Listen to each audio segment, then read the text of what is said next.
আরে কতদিন বিদেশে থাকবা বাড়িতে কি আইবা না, কিচ্ছু কি তুমি বুঝো না। হ্যাঁ অবশ্যই জানতে পারবেন। ওই যে আপনাদের দুলাভাই বিয়ে খান করে থুয়ে গেছে গা বিদেশে, আর মোর আর কি করার এনে বয়ে বয়ে চা বেচতেছি। জি।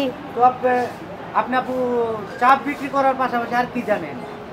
আর কি জানি, মনের সুখে দুই সাইডে গান বাজনা গাই, ঘরে বইয়া একলা একলা, আর কিছু না। ও তাই? হ্যাঁ। আপু আমাকে একটা গান শোনাবেন? আপনি যে তো বলতেছেন, ছোট্ট করে এতটুকু পারবো শোনাইতে। আচ্ছা।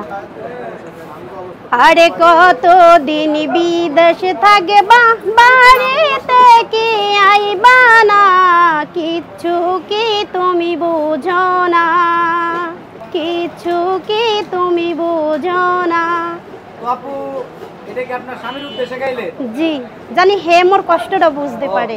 তো আপনার স্বামীর উদ্দেশ্যে বিদেশে থাকে আরেকটা গান শোনা।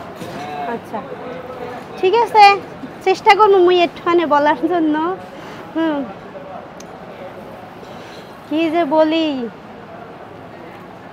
বিদেশেতে যাইবা তুমি আমায় একা রাখিয়া, বিদেশেতে যাইবা তুমি আমায় একা রাখিয়া, কেমন করে থাকবো তোমায় ভুলিয়া, কেমন করে থাকবো তোমায় ভুলিয়া।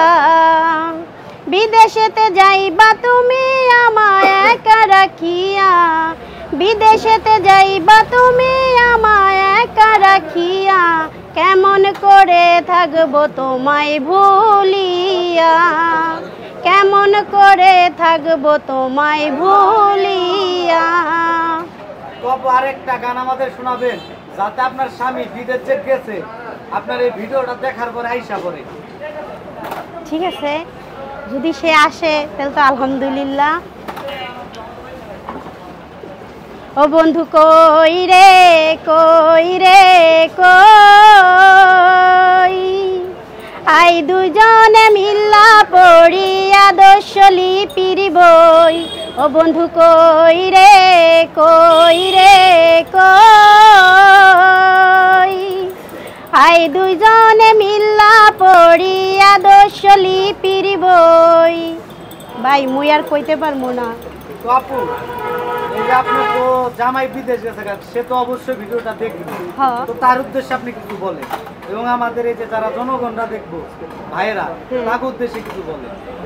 ঠিক আছে, আসলে কি হইছে, যারা বিয়ে করে প্রবাসে যায় বউ রাখা, মনে করেন এই বউগুনাহান কপাল পড়া সারা দুনিয়ায় আর একজনও মনে হয় নাই। আমার আর কিছুই কওয়ার নাই। যাই হোক আপু, ভালো থাকবেন, সুস্থ থাকবেন। তো আপনি যে চা বিক্রি করেন মহিলা মানুষ হয়ে, এতে অনেক কিছু ভালো থাকবে। ওই যে ভাইরা চা দিতে একটা চা বানায় দেন।